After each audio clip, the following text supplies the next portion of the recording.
coronavirus has got us all stuck at home, right? Ugh, what now? Well, just because we're stuck at home doesn't mean that we can't keep wondering and can't keep having a little fun along the way. So we at Twisted Scholar have come up with a new podcast called What Now? Each episode is going to be centered around a single theme, like bees or rain or something like that. And there'll be science experiments, there'll be writing prompts, there'll be art projects, there'll be games, there'll be movie suggestions and book suggestions, and all sorts of things that kind of can keep your brain active, right? Because we're all in this together. We may as well stay sharp and have a little fun.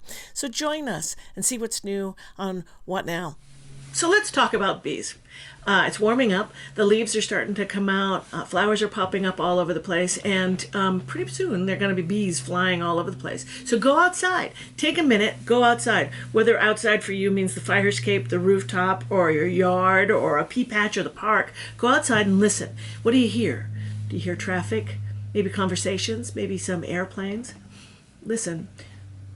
Maybe there's wind. Maybe there's birds. Maybe there's bees if you're lucky. So we got to talk about bees. Bees are really cool. I read this article a while back that talked about the honeybee hive collapse and the demise of honeybees.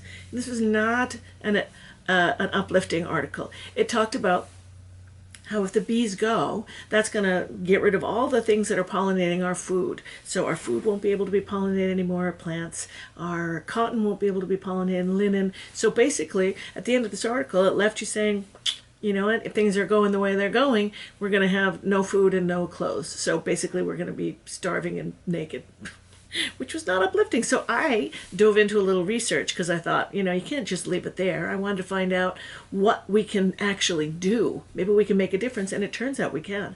I discovered so many cool things about bees that I never knew. I thought all bees made honey. I thought they all lived in hives. I thought they all had a queen, and I thought they all stung.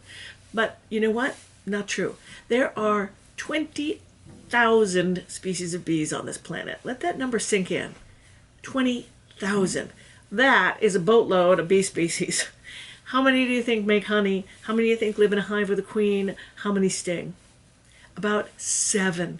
7 out of 20,000. So it's a pretty small percentage. What about the rest of these bees that we're not thinking about, right? These are the wild bees. These are the native bees. These are bees that are flying around, and they might look like flies. They might look like other kinds of bugs. They might not look like the kind of bees that we're looking for, but they're all around. And it turns out these native bees are what's going to save us. And my favorite is the mason bee. And that's what we're going to talk about today. Mason bees, you can find mason bees in every single state in the country. In fact, you can find mason bees pretty much all over the planet, except for maybe in Antarctica, which, there aren't any flowers there. So what I want you to do is invite the bees into invite them into your space, invite them into your outdoor space. Again, whether your outdoor space is something like a fire escape or even a windowsill or a window box or a rooftop, or maybe it's a park, maybe you have a huge garden, any of these places, all these native bees can come and they can help you out and we can help them out. So all you need to do to invite them is build a house for them and they'll come. All mason bees, they like a hole about the diameter of a number 2 pencil. So basically what you do is you take a piece of paper, any paper, except for you don't want to have paper that has magazine ink or anything that might poison them. Soy ink is okay, but you have to be sure. But plain paper is just fine.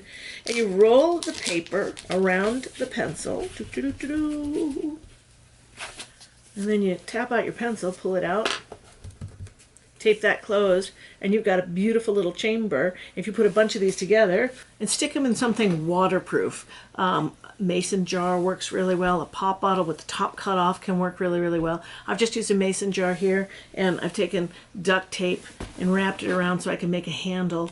I can punch a hole in that and then hang it. You want to hang it under the eaves in a sunny spot, maybe on a garage or a shed or something like that. Or if you're on a fire escape, something against the wall, somewhere where it's going to get protected by the water. so that it doesn't get all damp and stuff. And the wild bees should come. What you want to make sure is that you have something growing, some flowers. Maybe don't mow the lawn quite as closely, so you have some dandelions and some clover. Or if you've got a pea patch, or if you've got something growing, those flowers should be good too. They're not going to travel too far. They don't have a huge circumference. They're going to stick pretty much close to home.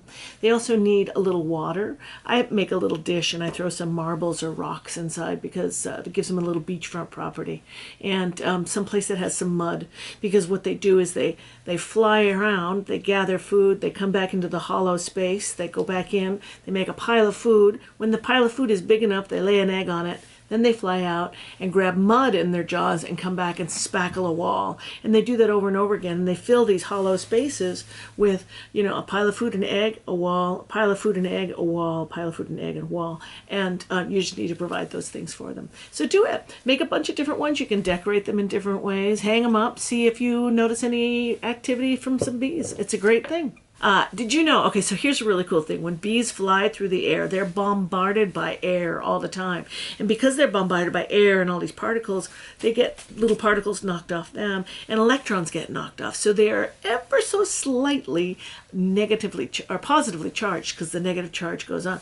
The flowers, on the other hand, they get the electrons that fall on them, so they're ever so slightly negatively charged. So when a positively charged something flies close to a slightly negatively charged something, there's a little bit of a magnetic attraction, and the pollen is light enough to be affected by that, so it actually leaps off the flower onto the bee. And you can do this. This is a really cool experiment. All you need is a balloon. Blow it up.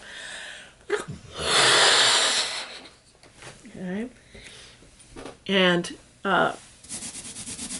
electrify it by rubbing it on your sweater or on your hair. And here you can see I've just cut up a couple of pieces of tissue paper, and it's down here on the thing. So you're going to fly, after you negatively charged it, you're going to fly it towards, and boop, see what happens. Look, you get some pollen on there. And that's exactly what happens with bumblebees. So go wild with this if you want to. Use a yellow balloon. Turn your balloon into a bumblebee. See what you can pick up. Can you pick up tissue paper? Yeah, you can pick up tissue paper. What about newspaper? What about magazines? What about thicker paper? How small can you go? How big can you go before your bee doesn't pick it up any longer? Or if you got siblings or friends around, you want to do a race, that's fun too. Set up a pile of confetti on one side, a pile of confetti, so you each have a balloon. Charge it, run up, collect what you can, come back, shake off what you have, and then give a set amount of time, and whoever gets the most pollen at the end wins. So have fun, be cool. See you again soon for some more smart, fun things to do.